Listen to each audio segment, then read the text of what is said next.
Alright, Shalom. I want to give all praises, honor, and glory to Yahweh, by Hashem Yahushua, by Hashem Requah Hakadosh. Double honor to the apostles of GMS and the sincere Shalom to the brothers out here pushing this truth and sincerity.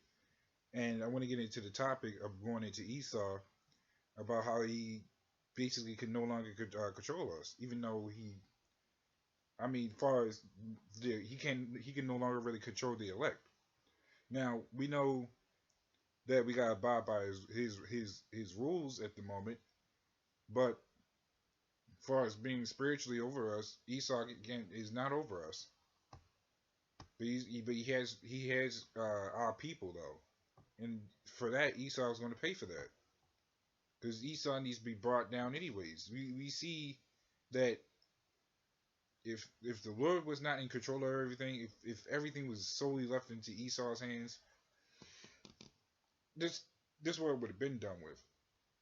Like everything would have been destroyed and some more stuff. It's everything would have been polluted. It's just a whole bunch of stuff. But the Lord has restrained Esau from even destroying the earth, even completely or remotely. It's in turmoil right now, but if it was left up to Esau's hands, this place there would be none of us here. But we can see that right now that Esau is further. It was always further pushing the oppression on us, even creating laws, pitting not even just his people against us, but pitting our own people against us.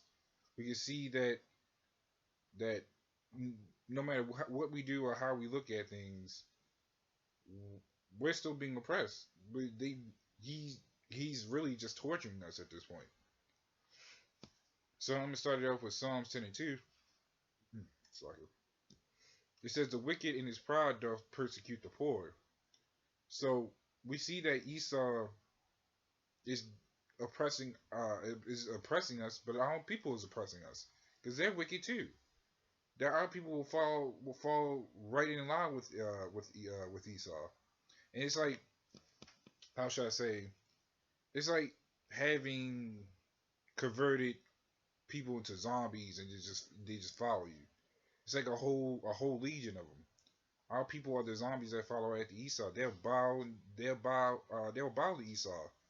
When in reality, when it should be Esau bowing to us. It should definitely be Esau bowing to us, especially since all the stuff he's done.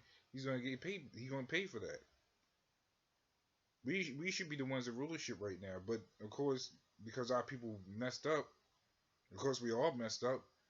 This is what happens, and now we see that Esau is really out of control. He's he's just doing a whole bunch of mess just to keep us oppressed, even just giving us uh television's really oppressing us because our people get captivated by anything they see. Art imitates life. Art to our people right now is not just a picture on the wall, which is part of that because that's why they follow that Cedar Borgias on the cross. But that art imitating life right now is Esau's technology that's being put right in front of us. That we get so captivated out here that we're willing to do anything for Esau to keep this place running. And not by we, I mean 2/3 of our people. Just to clarify that, because we see that our people really are they just submitted to Esau now, and Esau is just taking full advantage of that by just putting our women over us, by really destroying the households as well, just destroying anything they can get their hands on when it comes to us, and that's and Esau is really vile for that. He needs to be destroyed. He needs to be put down like the rapid beast he is. So I'm gonna get this one scripture right here. This is Exodus 21 and 16, and it says, "And he that stealeth a man and selleth him, or if he be found in his hand, he shall surely be put to death."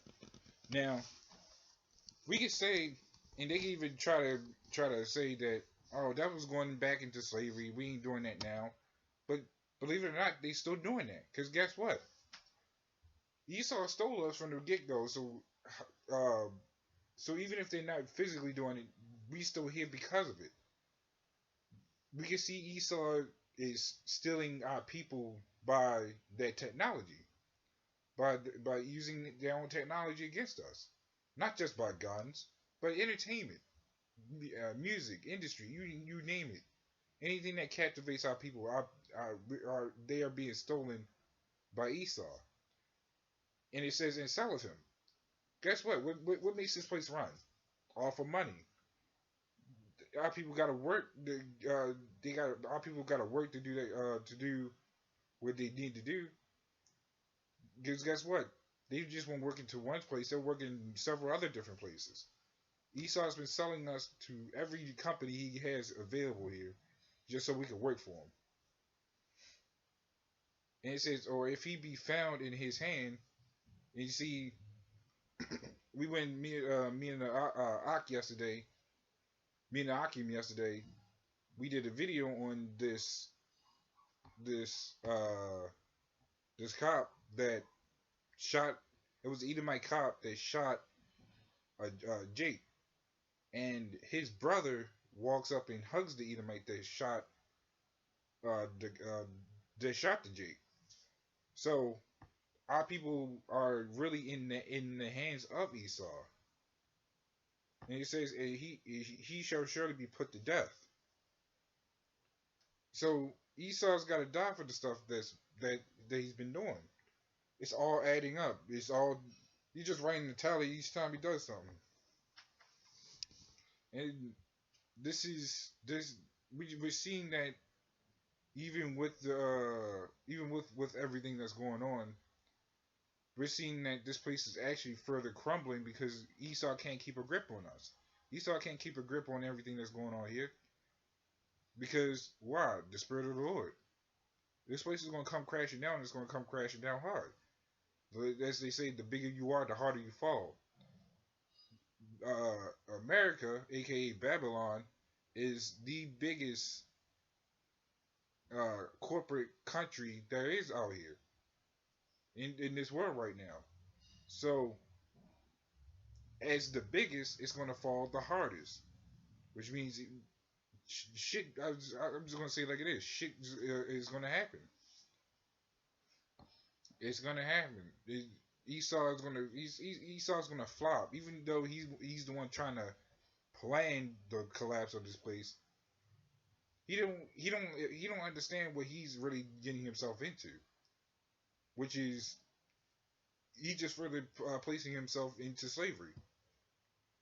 Because that's exactly what's going to happen to him. He's going to be put into slavery, and he's gonna suffer just like we have, but only in the righteous manner.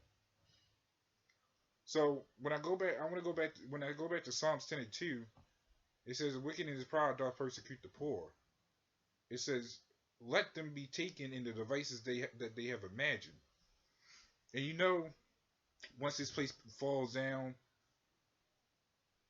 actually not even that, the stuff he created, the missiles, he's gonna be taken by that. Like the moment he thinks he's gonna set off a nuke, he's gonna come dropping right back down on his head. Why? Because he is too high and proud to think he's gonna take on the Lord, or he's gonna control the world without the spirit of the Lord. He's out of his mind. He's asking for a death wish. This ain't like the movies where you can pull off the impossible. No, Esau ain't gonna be able to pull off the impossible because anything that's able to pull off the impossible is through the spirit of Yahweh Shem Shah. He does the impossible. He makes the impossible. Esau can't do nothing without the Lord. And that's a well-known ticket fact. So, I'm going to get Ezekiel 25:17. And it says, "And I will execute great vengeance upon them with furious rebukes." So, The Lord's even saying it right here that He's going. This is when this place time when the time comes for this place to be taken down. And I'm not just talking about when this place shuts down. I'm talking about when this whole building of America comes crumbling down. That's revenge right there. Why? Because it says, "And I will execute great vengeance upon them with furious rebukes." Those are the missiles. Esau, your creation, that your so-called creation that you think you done on your own, is the same creation that's going to kill you. It's the same. Hey, you, but it's in your movies, Esau. Terminator with Skynet. Guess what? They create Skynet, and the Skynet turns against you. It's the same way here. You create the missiles gonna come dropping on you. These things have been foretold, and it's gonna happen. I'm gonna keep reading. It says, "And they shall know that I am the Lord when I shall lay my vengeance upon them."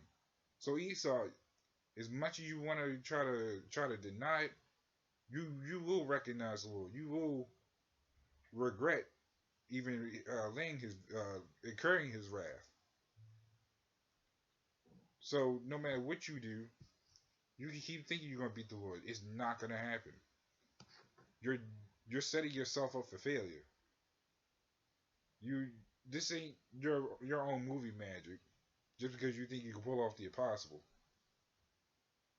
you're gonna fall no matter whether you like it or not.